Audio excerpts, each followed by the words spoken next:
सुनते हैं हरितालिका तीज व्रत कथा और इस कथा के पढ़ने से मिलता है सुख सौभाग्य।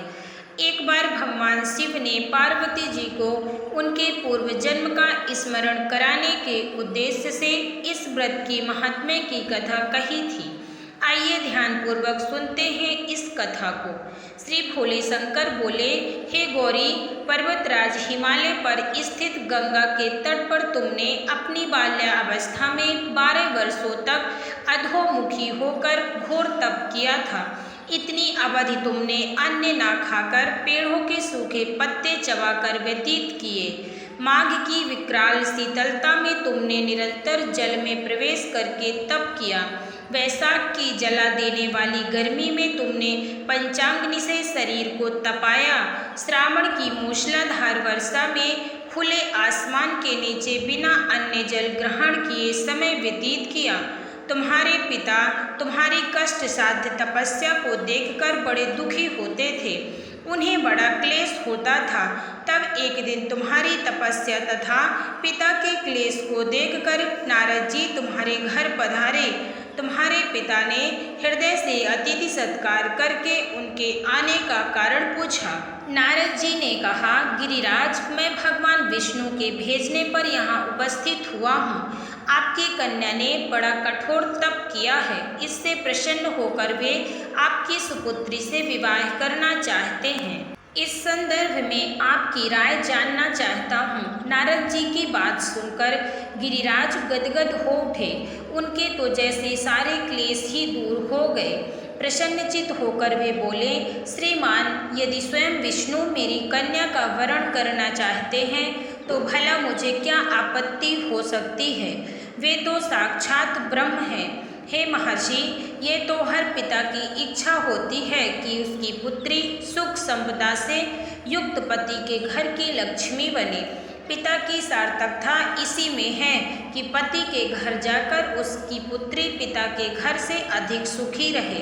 तुम्हारे पिता की स्वीकृति पाकर नारद जी विष्णु जी के पास गए और उनसे तुम्हारे ब्याह के निश्चित होने का समाचार सुनाया।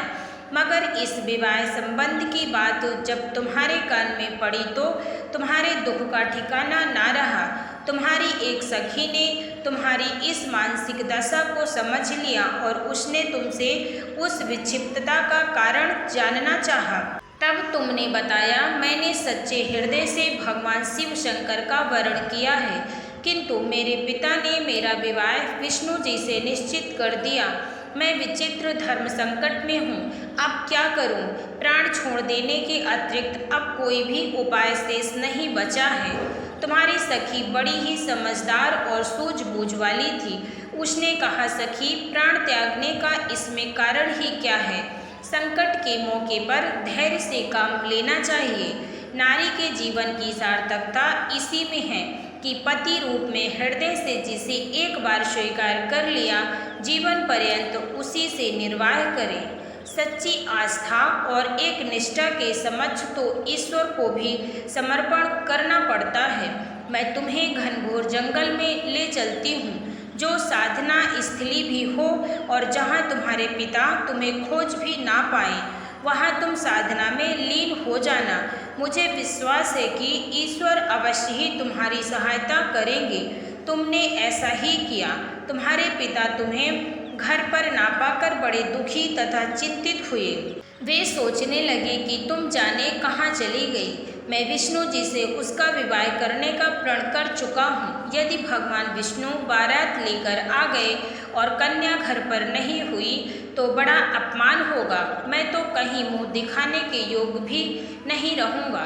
यही सब सोचकर गिरिराज ने जोर शोर से तुम्हारी खोज शुरू करवा दी। इधर तुम्हारी खोज होती रही और उधर तुम अपनी सखी के साथ नदी के तट पर एक गुफा में मेरी आराधना में लीन थी। भाद्रपद शुक्ल तृतीया को हस्त नक्षत्र था। उस दिन तुमने रेत के शिवलिंग का निर्माण करके व्रत किया। रात भर मेरी स्तुति के गीत गाकर जागी। तुम्हारी इस कष्ट साध्य तपस्या के प्रभाव से मेरा आसन डोलने लगा, मेरी समाधि टूट गई। मैं तुरंत तुम्हारे समक्ष जा पहुंचा और तुम्हारी तपस्या से प्रसन्न होकर तुमसे वर मांगने के लिए कहा। तब अपनी तपस्या के फलस्वरूप मुझे अपने समक्ष पाकर तुमने कहा, मैं हृदय से आपको पति के रूप में वरण कर चुकी हूँ। यदि आप सचमुच मेरी तपस्या से प्रसन्न होकर आप यहाँ पधारे हैं तो मुझे अपनी अर्धांगिनी के रूप में स्वीकार कर लीजिए।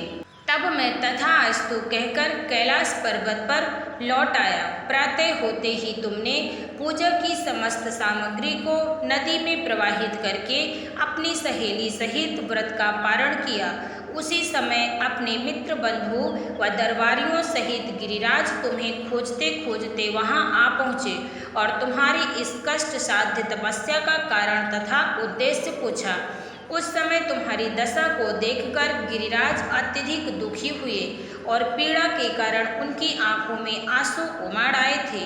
तुमने उनके आंसू पोंछते हुए विनम्र स्वर में कहा, पिताजी, मैंने अपने जीवन का अधिकांश समय कठोर तपस्या में बिताया है। मेरी इस तपस्या का उद्देश्य केवल यही था कि मैं महादेव की पति के रूप में पाना चाहती थी। आज मैं अपनी तपस्या की कसौटी पर खरी उतर चुकी हूँ। आप क्योंकि विष्णु जी से मेरा विवाह करने का निर्णय ले चुके थे, इसलिए मैं अपने आराध्य की खोज में घर छोड़कर चली आई। अब मैं आपके साथ इसी शर्त पर घर जाऊंगी कि आप मेरा विवाह विष्णु जी से ना करके महादेव जी से करेंगे। गिरिराज मान गए और तुम्हें घर ले गए। कुछ समय के पश्चात शास्त्रोक्त विधि विधान पूर्वक उन्होंने हम दोनों को विवाह सूत्र में बांध दिया।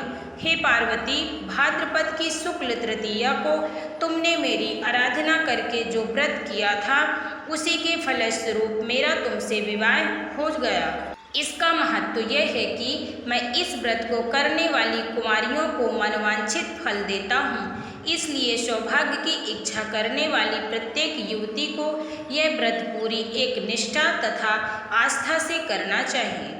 हरितालिका तीज के दिन जो कोई भी इस कथा को पढ़ता अथवा सुनता है, उसकी सभी मनोकामनाएं पूरी होती हैं।